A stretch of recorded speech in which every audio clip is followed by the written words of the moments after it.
اعوذ باللہ من الشیطان الرجیم بسم اللہ الرحمن الرحیم الحمدللہ رب العالمین الرحمن الرحیم مالک یوم الدین ایاک نعبد و ایاک نستعین اہدنا الصراط المستقیم صراط الذین انعمت علیہم غیر المغضوب علیہم ولا الضالین آمین۔ امید کرتی ہوں آپ سب اللہ تعالیٰ کے فضل و کرم سے بالکل ٹھیک ہوں گے۔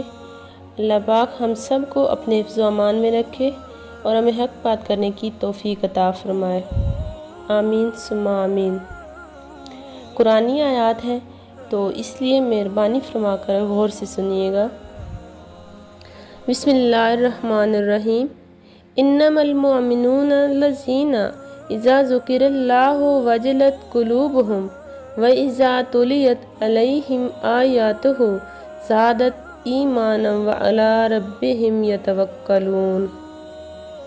ترجمہ: حقیقت میں مومن وہی ہے جب ان کے سامنے اللہ تعالیٰ کا ذکر کیا جاتا ہے تو ان کے دل ڈر جاتے ہیں، اور جب ان کے سامنے اس کی آیتیں پڑھی جاتی ہیں تو ان کا ایمان بڑھ جاتا ہے اور وہ اپنے رب پر بھروسہ کرتے ہیں۔ تو آئیے چلتے ہیں ہم اپنے موضوع کی طرف۔ بسم اللہ الرحمن الرحیم۔ الحمدللہ رب العالمین۔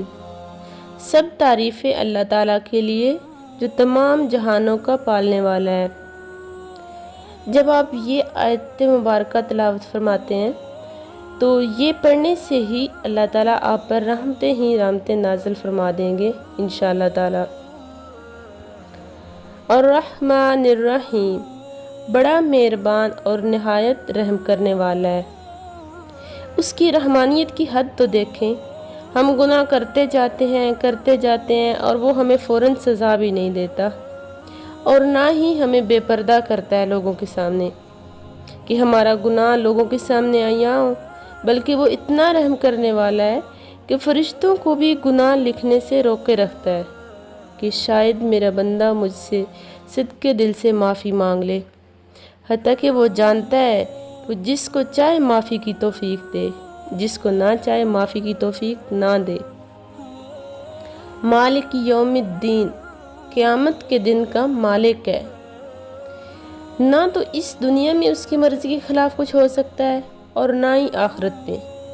اللہ تعالیٰ ہر چیز کا مالک ہے۔ روز قیامت کا بھی اللہ تعالیٰ ہی مالک ہے۔ اللہ تعالیٰ کے فیصلے کے مطابق ہی وہ دن برپا ہوگا اور حساب و کتاب ہوگا۔ ایاک نعبد و ایاک نستعین، ہم صرف تیری ہی عبادت کرتے ہیں اور تجھ سے ہی مدد چاہتے ہیں۔ جب بندہ اپنے رب سے یہ کہہ دیتا ہے کہ میں تیری ہی عبادت کرتا ہوں اور تجھ سے ہی مدد چاہتا ہوں، مطلب تیرے علاوہ میرا کوئی نہیں ہے، یہ فریاد کر کے جب اس ذات سے مانگیں گے تو کیا وہ ہمیں عطا نہیں کرے گا؟ جبکہ وہ رحمان بھی ہے، رحیم بھی ہے، کریم بھی ہے، دونوں جہانوں پر قدرت رکھتا ہے، دونوں جہانوں کا مالک ہے۔ اس کے لیے کچھ بھی ناممکن نہیں ہے جو وہ عطا نہ کر سکے۔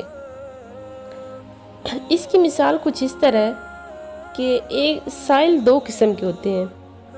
ایک سائل وہ ہوتا ہے جو ہر دروازے پر جاتا ہے، صدا لگاتا ہے، مانگتا ہے، جو ملتا ہے لے کر واپس آ جاتا ہے۔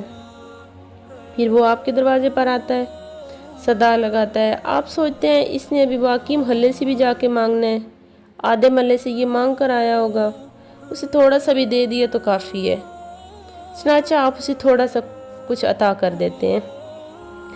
لیکن جو دوسری قسم کا سائل ہے وہ سارا محلہ چھوڑ کر صرف آپ کے گھر آتا ہے، سارا شہر چھوڑ کر صرف آپ کے گھر آتا ہے اور کہتا ہے کہ میں صرف آپ کے گھر آیا ہوں یہ امید اور یقین لے کر، باقی سارے شہر محلے کو چھوڑ کر آیا ہوں۔ تو آپ کے ذہن میں بھی آئے گا کہ صرف میرے گھر آیا ہے، باقی سب کو چھوڑ کے آیا ہے، مانگنے آیا ہے، تو کیوں نہ اسے میں اپنی طاقت کے مطابق عطا کروں۔ یہ ایک امید لے کر آیا ہے، اپنے یقین کے ساتھ آیا ہے کہ مجھے یہاں سے اتنا نوازا جائے گا یا اتنا کچھ دیا جائے گا کہ میری ضرورت پوری ہو جائے گی، تو کیا آپ اپنی طاقت کے مطابق اسے عطا کریں گے؟ تو پھر جب ہم اس رب سے مانگتے ہیں جو لامحدود طاقت رکھتا ہے، جو دونوں جہانوں کا مالک ہے، رحمان ہے، رحیم ہے، کریم ہے، جس کے لیے کچھ بھی ممکن ہے، جو چاہے کر سکتا ہے، تو اگر ہم اس طرح اس کے در پر فریاد کریں گے تو کیا وہ ہمیں خالی ہاتھ لوٹائے گا؟ جو خود فرماتا ہے میرے بندے مجھ سے مانگ اور میں تجھے عطا کروں۔ اہدنا الصراط المستقیم، ہمیں سیدھی راہ دکھا۔ اے رب العالمین، ہماری رغبت ان کاموں کی طرف کر دے جن میں تیری رضا ہے، جن کے کرنے سے تو خوش ہوتا ہے، کیونکہ وہی سیدھی راہ ہے جس پر چلنے سے ہمیں وہ رتبہ حاصل ہوتا ہے جس کا علامہ اقبال رحمۃ اللہ علیہ فرماتے ہیں کہ خودی کو کر بلند اتنا کہ ہر تقدیر سے پہلے خدا بندے سے خود پوچھے بتا تیری رضا کیا ہے۔ اور یہ اس وقت ہی ممکن ہے جب انسان اللہ کی رضا کو اپنی رضا سمجھے گا، اللہ کی رضا میں راضی ہو جائے گا۔ اس کے بعد جب بندہ اپنے رب کے آگے ہاتھ پھیلائے گا تو رب خود فرمائے گا انشاءاللہ تعالی رب خود فرمائیں گے کہ جو میرے بندے کی رضا ہے میں اس پہ راضی ہوں۔ جو انسان سوال کرے گا، جو مانگے گا، اللہ تعالیٰ انشاءاللہ ضرور عطا کریں گے۔ صراط الذین انعمت علیہم غیر المغضوب علیہم ولا الضالین، آمین۔ ان لوگوں کا رستہ جن پر تو نے انعام کیا، ان کا نہیں جن پر غضب کیا گیا، اور نہ ہی گمراہوں کا۔ اس آیت مبارکہ کی تشریح کچھ اس طرح ہو جائے گی کہ سب سے پہلے تو ہم یہ دیکھیں گے کہ یہاں انعام یافتہ جو لوگ ہیں وہ کون ہیں۔ حضرت عبداللہ بن عباس رضی اللہ تعالیٰ عنہ فرماتے ہیں کہ اس کا مطلب ہے کہ یا اللہ مجھے ان فرشتوں، نبیوں، صدیقوں، شہیدوں اور صالحین کی راہ پر چلا جن پر تو نے اپنی اطاعت و عبادت کی وجہ سے انعام نازل فرمایا ہے۔ یہ ہوں گے وہ لوگ جن پر اللہ تعالیٰ کا انعام ہوگا۔ اور آیت کی دوسرے حصے میں مغضوب کون لوگ ہیں؟ جن کا کہا گیا ہے کہ ان کی راہ سے ہمیں بچا، جن پر غضب و غصہ کیا گیا، جن کے ارادے فاسد ہو گئے تھے حق کو جان کر، پھر وہ لوگ حق سے ہٹ گئے، اور گمگشتہ راہ لوگوں کے طریقے سے بھی ہمیں بچا لے، جو سرے سے علم ہی نہیں رکھتے، مارے پھرتے ہیں، راہ سے بھٹکے ہوئے ہیں۔ اگر ہم سورہ فاتحہ کی ترجمہ تشریح کریں تو ہمارے پاس شاید الفاظ ختم ہو جائیں، لیکن اس کی تشریح ختم نہ ہو، اللہ تعالیٰ کی تعریف ختم نہ ہو۔ یہاں ہم صرف اتنی سی مختصر سی بیان کی ہے، تو جتنی ہم نے کی ہے اللہ تعالیٰ ہمیں اس پر عمل کرنے کی توفیق عطا فرمائے۔ تو اس طرح کی مزید ویڈیوز جو ہیں وہ دیکھنے کے لیے آپ میرے چینل کو سبسکرائب کر دیں، بیل آئیکن کو پریس کر دیں تاکہ نیکسٹ ٹائم آنے والی جو ویڈیوز ہیں اس کا نوٹیفیکیشن آپ کو ٹائم پر ملتا رہے۔